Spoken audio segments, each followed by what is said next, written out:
Welcome back. In today's video, we're going to go over some of the Alpha 1 pretest feedback from players who were able to participate in the alpha pretests. Intrepid Studios recently lifted the verbal NDA, so there's going to be no new video footage or anything like that.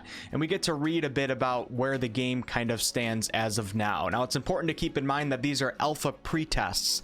We're not even in the alpha and definitely not even close to being in the beta. And I know a lot of you guys have probably participated in betas for games before, which can be games almost in their final form, if not in their final form. This is very, very different. This is a game in its major testing phases, so make sure that we keep that in mind.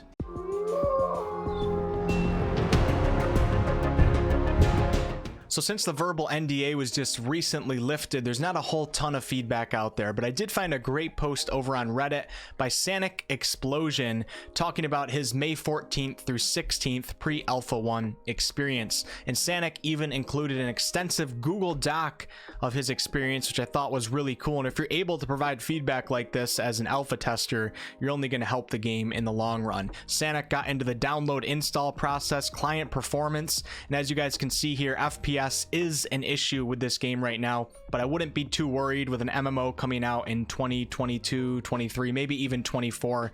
I'm assuming the FPS issues will be solved and they'll be at a respectable level by the time the game comes out. But Sanic right now is getting 45 to 50 FPS with a 1066 gigabyte on low settings with minimum player count.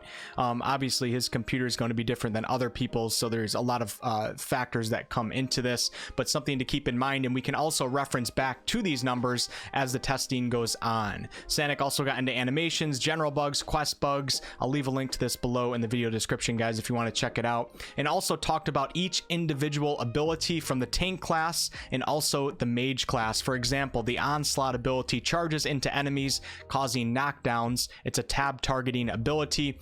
And right now he says it's extremely laggy, not fluid, looks janky to both the user and other players. So this is something that obviously needs to be improved. And then also talks about abilities in a positive light, like Bulwark, which is a 2-hit combo of punch then elbow, which is a tab targeting tank attack. Feels pretty good to use. And then if we go down to the mage abilities, we got actions or spells such as Meteor Storm, call down meteors, and an AoE, which is an action ability. It's not tab targeting. And Sanic says needs better indication for the AoE range, but the animation looks good. This is really great feedback. If you guys want to check it out, like I said, the link will be below. All right, back to the Reddit post. So there were around 6 servers, each held around 500 people, with the max holding around 700. I think when the game comes out, their goal is to have 10,000 players on one server. They're obviously going to start small, fix the issues, and then start pumping it up as testing continues. So on day 1, servers didn't come up until around 6 hours after they were supposed to.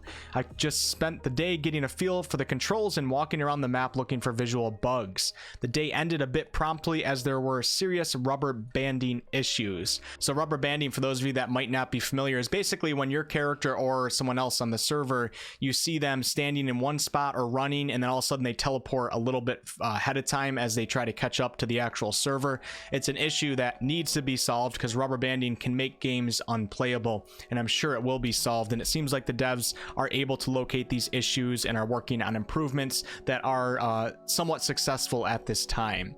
Now on to day 2. The devs told people to not PK or they could be banned because the XP debt from deaths was pretty harsh, and the systems in place to punish PKers weren't implemented yet. People still PK'd. Of course. So those of you guys that haven't been following Ashes of Creation information, when you die, you will suffer some form of punishment for your death, which will include some XP debt as well as losing a portion of what you're carrying. Now, the severity of this punishment will depend on what you're doing. If you die from a mob in PvE, it's going to be a lot less severe than if you're a corrupted player running around slaughtering everybody and then you end up dying as a corrupted player. Now, don't get this XP debt confused with de-leveling, because you cannot de-level. You can't go from level 10 to 9. 9, but when you die, you do have to work a little bit harder to get back to where you left off. I'm really happy that Intrepid Studios is including an actual punishment for death besides having to run 10 seconds to your dead body, because it really gives a meaning to life. And when you're out just doing simple things, you kind of are more engaged and more immersed in the game because you don't want to die. So you're taking the game a little bit more seriously. And in my opinion, that makes a game much, much better than all the brain dead experiences that we have now where you just run around and you don't really care about anything.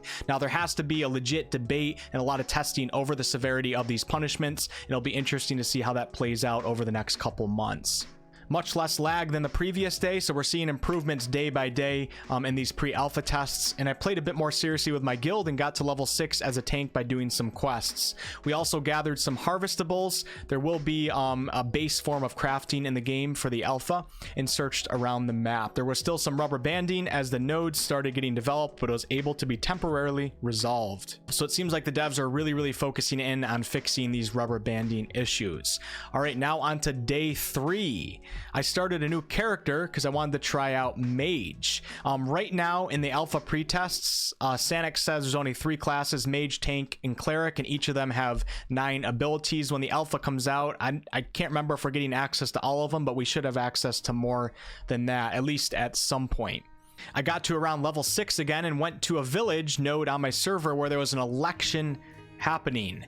So as some of you guys might already know, when a node reaches its village stage, which is stage 3, it is then able to elect a mayor, and the mayor is going to have power over taxation and what buildings go up in the node. I think it's a really cool system. I hate IRL politics so much, you know, I keep it off my channel as much as I can, but in-game politics can really also add to the engagement in the game and the immersion, and I'm pretty excited to see how this plays out. Now, this is assuming that the mayoral system and the government systems in the game are actually good systems. We don't know that yet, but I'm excited to see how this plays out, and I can't wait to be running around town and then all of a sudden see the mayor and either like thank him for his service or be kind of pissed off and start plotting my way of taking over that position for myself. A lot of stuff like that adds a lot of social dynamics to games, which is missing a lot in modern day MMOs.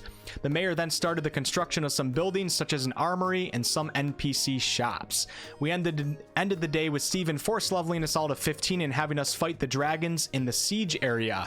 We got to see some of the siege area in one of the recent Intrepid Studios videos. There were around 1 to 2 times when the server went down to refresh the rubber banding. So not too bad overall. Now, Sanic's overall opinion. Overall, I had fun. I think before the true Alpha 1 happens, they need to get rid of the rubber banding issues so that the servers can stay up for 24 hours. I think everybody would agree that that needs to be fixed.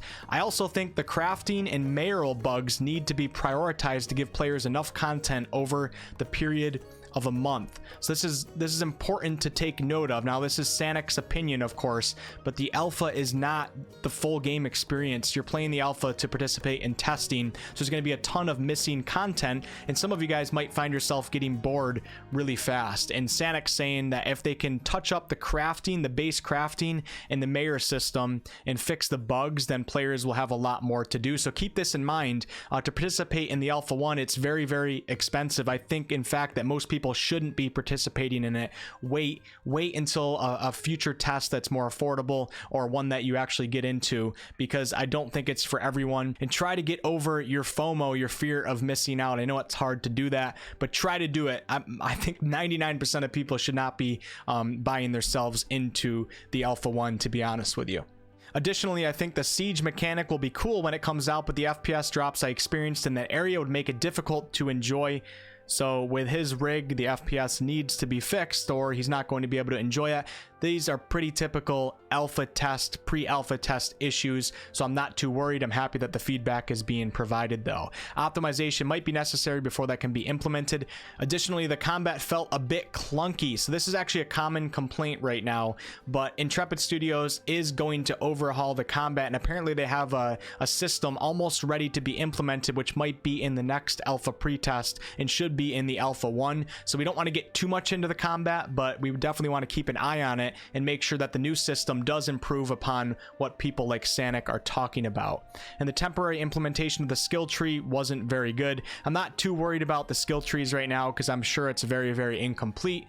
And lastly, in this post, we're going to talk about a lot more in this video, is he said, I think the key thing I took away from this test is the dedication of the dev team. The tests ran from 11 a.m. to 9 p.m. their time, yet they stayed up until nearly midnight chatting with the testers, answering questions, and being pretty transparent about the state of things. Intrepid has been very transparent, and I think this is obviously a really good sign. Some devs like Toast and Margaret were moderating like 10 to 15 Discord channels at once, so it really does seem like Intrepid Studios is working really hard. Some people are saying this game could be a scam. Obviously, we have some worries within the MMO genre from previous Kickstarters and stuff like that, but they're working their ass off, it seems like, and they're giving us those monthly development updates. I think this is great news, and I really like hearing this. It gives me hope for the future of this game. All right, now let's scroll down and read a bit more. So also in this alpha pretest, there were 9 nodes, which we're told is going to be the total nodes for the alpha 1, all of which were used democratic elections if they got to the village stage. So a node has to reach its village stage before they can do the elections for its government system. The mayor could construct buildings, and players could put resources into the structures to further the construction. There's actually a lot of praise around the node system so far in these alpha pretests, and the node system is such an important, vital part of this game. It's kind of the heart of Ashes of Creation. It seems like they're on the right track with it, which is pretty awesome. So right now there were 4 or so dungeons, all of which were open world, 1 raid and mini boss, 20% of the total map, which was already very large and populated with cool structures, decent sized gatherable system with a makeshift buggy crafting system, very basic character creator, 4 races, 3 presets for faces. That's it. Well, the bad news is they've only announced 4 races, so I don't think there's going to be any more than that, but there's going to be, I can almost guarantee there's going to be a ton of character customization options. It's obviously very limited for the pre-alpha tests right now. And Sanic says a decent amount of quests, but quite a few of them were bugged. I'd say I did around 30. All right, so yeah, great explanation there, Sanic. Let's take a look at some other opinionated pieces for other alpha pre-testers. So KitCax here says about the dungeon, since all of them were non-instanced, how does mobbing and aggroing work? Can random people just start attacking the boss you attacked? How does the loot work if they come in to help? So the open world nature of this game I think is really cool, but it's one of my primary concerns with this game as well, because most of my experience in MMOs, I've never been like that. I've never had an amazing jaw-dropping experience with open world activities. Maybe once in a while, but generally they tend to just be kind of boring, as you know, players zerg a world boss, or the uncontrolled nature of it might sound chaotic and fun, but it ends up becoming so uncontrolled that you don't really get any satisfaction. It's kind of just chaos. So I'm very interested to see how this plays out. I do hope that Intrepid does some more instanced activities as they keep developing the game. So Cornhole Carl says, since 80% of the dungeons will be open world, there will be times when you have to compete with other groups for a boss or loot room. AOC uses a tagging and DPS system to determine who gets the loot. Party A is first to attack the boss. Since they attack first, they must now do at least 40% or more of the damage to get the loot. Okay, it's an interesting system. Party B comes along shortly after Party A and start to fight the boss as well. Party B must do at least 60% or more of the total damage to steal the looting rights away from the initial group. So it's an interesting system. We'll see how it plays out. Now keep in mind that Party B could start attacking Party A, but then of course they're going to be engaged in the PvP flagging system, which puts them at risk from losing their loot. This is going to be very interesting to see how this plays out, and we're going to need to provide a lot of feedback with how we feel about these systems. If I scroll down here, there's something that I want to read you guys. Now, I don't know if everybody agrees with this, but I would actually err more on the side of T-Skies here. I don't know how to say that. And he says that do not buy the alpha under the pretenses that you'll be playing a video game. Intrepid Studios has even said this themselves for the most part. He says there are basically no systems in the game, and it has a large amount of network issues that need to be resolved. I would just kind of lean towards this guy's advice right here, and don't spend the $500 if you think you're going to be playing a video game. I know so many people are going to do that, even with a lot of warnings coming from the company, people on Reddit, and myself. Even further down this post, we get back to Sanic saying, I thoroughly enjoyed the node system. I almost became mayor of my server's village node. I think nodes have an insane amount of potential. If I was hearing that nodes were really bad right now, I would probably lose a lot of faith and hope in this game. Nodes, like I said, are the heart of the game, and it seems like a lot of people are actually enjoying it and see the potential that can come from the node system. Great news, great news. Sanic then talks about how he didn't really like the current skill point system.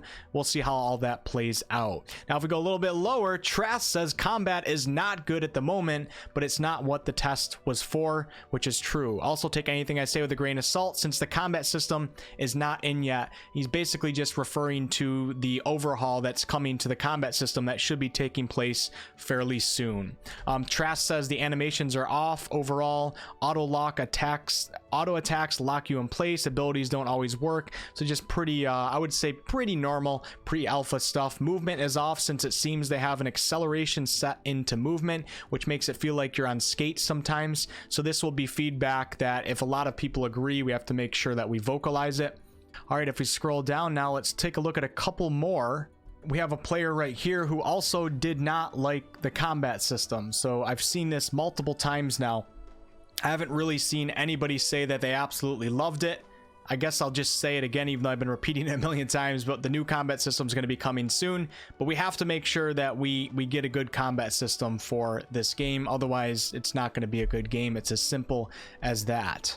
Septic Bloom asks, Sanic, one of my biggest concerns is the hybrid combat system. Do you believe that it can make sense in the end? So the hybrid combat system is mixing tab targeting like World of Warcraft with action combat like the Elder Scrolls Online, mixing them together into one combat system. It sounds really good, but will it work good is the question. Sanic says, I think hybrid combat can work just fine. Guild Wars 2 had a decent hybrid combat. From the test, there were both action and tab abilities that I liked. Some abilities that I thought were more polished than the rest were Mage, Basic Attack, Black Hole, Meteor Storm, Prismatic Beam, and then for tab targeting, Fireball, Javelin, Bulwark, and Weapon Toss. So according to Sanic, there's positives to both of these types of abilities and how they're used. I'm pretty excited for the hybrid system. Tab targeting is great, but it may be a bit dated, and action combat games just don't end up being as good as people think they are. So maybe this is the solution to the perfect MMO combat system. Maybe not. And a little bit lower, somebody asks about the movement, to which Sanic replies, movement wasn't all that great. So there's two people that talked about movement, multiple people that talked about the combat in more of a negative light. So these need to be improved on.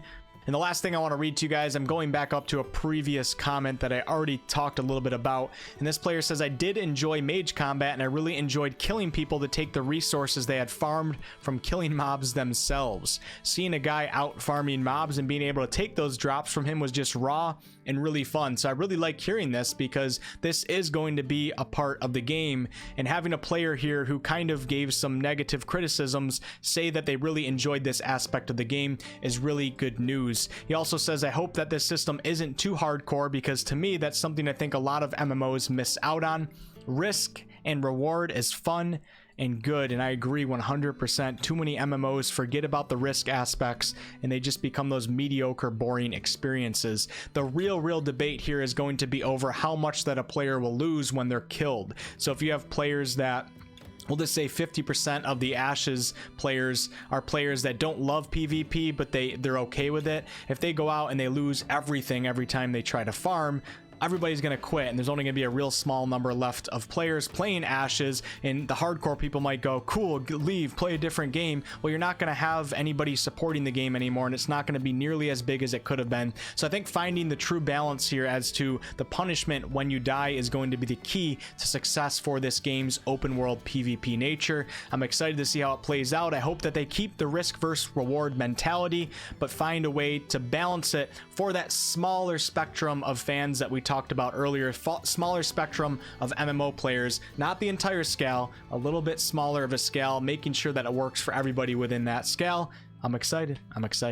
So I hope you guys enjoyed this video as we went over some of these Reddit posts. I know there's not like any groundbreaking information here, but I do want to keep you guys updated with this game, and that includes the pre-alpha tests. I think overall there's obviously some really serious criticisms right now with the combat system, mainly the combat system, and getting that to be in a place that we want it. Hopefully in the next alpha pre-test, which is coming up in the alpha 1, we'll be able to experience the updated combat prototype and actually really be able to hone in on providing feedback for that and see if it's really something that we think has potential, where all of us are praying that it does. Of course, we want this game to succeed. If it doesn't, we don't have a good game to play. So everybody should be rooting for this game to be successful, and I'll make sure to keep you guys updated on a lot of Ashes of Creation information as we go. I've already done classes and races videos, informational videos, news videos, recaps over the live streams, so make sure to subscribe to the channel if you're interested in future Ashes of Creation content. Let me know what you think about everything below. I'm sure Intrepid Studios pokes around the comment section